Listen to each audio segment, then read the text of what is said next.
vlog, nandito tayo ngayon. Magluto tayo ng juicy chicken recipe. So, itong recipe mga kalablab, buo to ang manok. Pero, hiniwa natin para maluto yung sa ilalim. So, dito maglagay tayo ng lemon juice. Kayo na lang yung magtansya. Tapos, sa soy sauce, maliit lang ang lagay natin para hindi madali umitim. Bilis kasi parang sunog yun.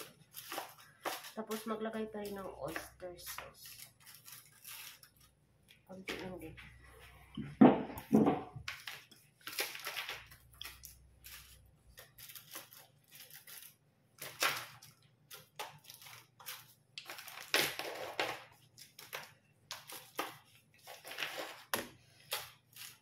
Yung sa mga sauce, kuntian lang yung ilagay kasi madaling sunog.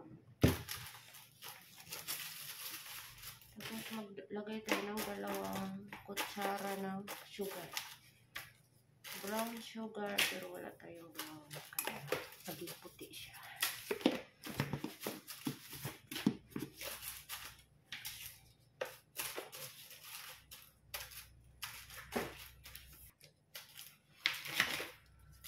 Tapos, mag-add tayo ng seeded spices.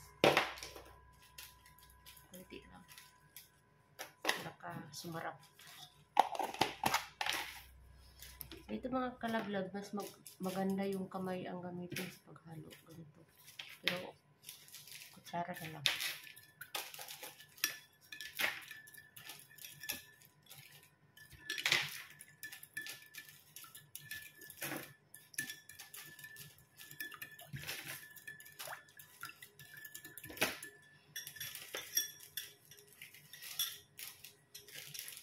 Dito may garlic ito at saka yung black pepper, salt, and chicken seasoning. Pero dito ko nilagay. Itong manok natin, may may luya. So may asin na to, may paminta. Ito pala yung pag-ano ko sa manok ko. Mapag ako sa batas na buo. Kasi ako naman magluto eh.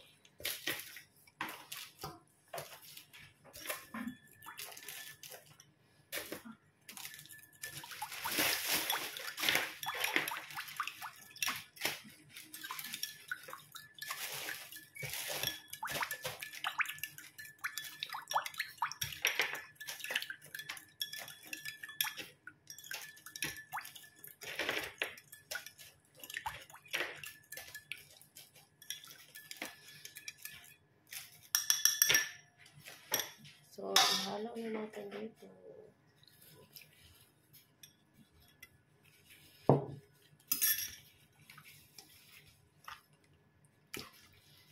Hindi siya ma-juicy kasi hindi siya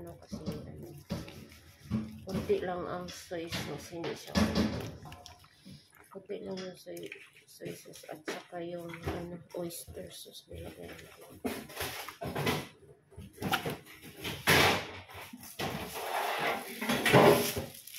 Maglagay ko ng oregano.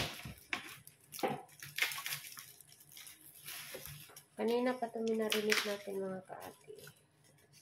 Ay! Nakalablab pala. Kamaliin natin yung nakalablab mo.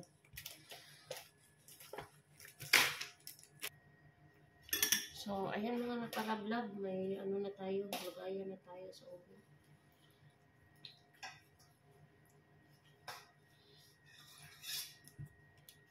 Huwag niyo sabihin na kinamay ko sa kabila. Nag-vlog naman ako eh. Sa kabila.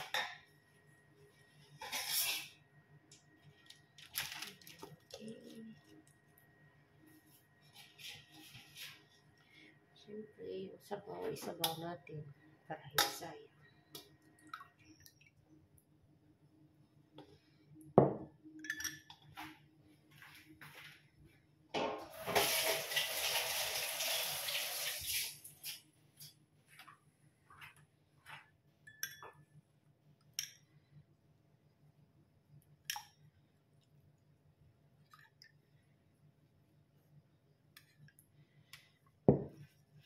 Hiniwaan natin to mga kalablab para ano, manuot yung lasa niya.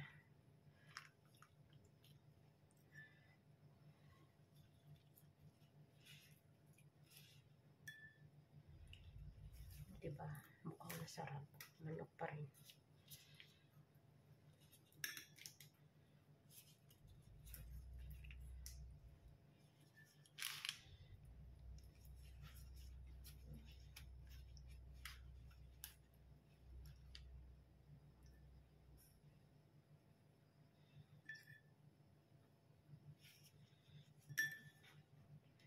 Diba? Mukhang masarap na mukha.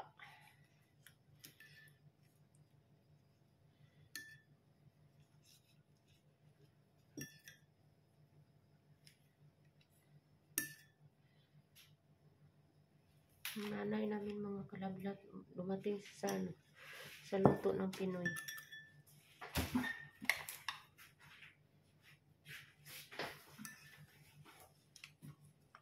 Kasi itong luto nito sa Pinoy to ito.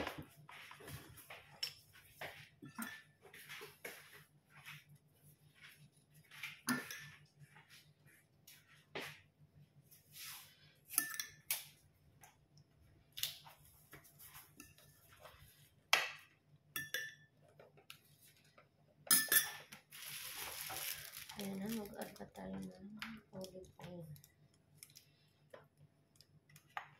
I-oven natin siya. Sa ano siya ay sa kaldero siya iluto pero dumikit-dikit kaya sa oven ko siya iluto.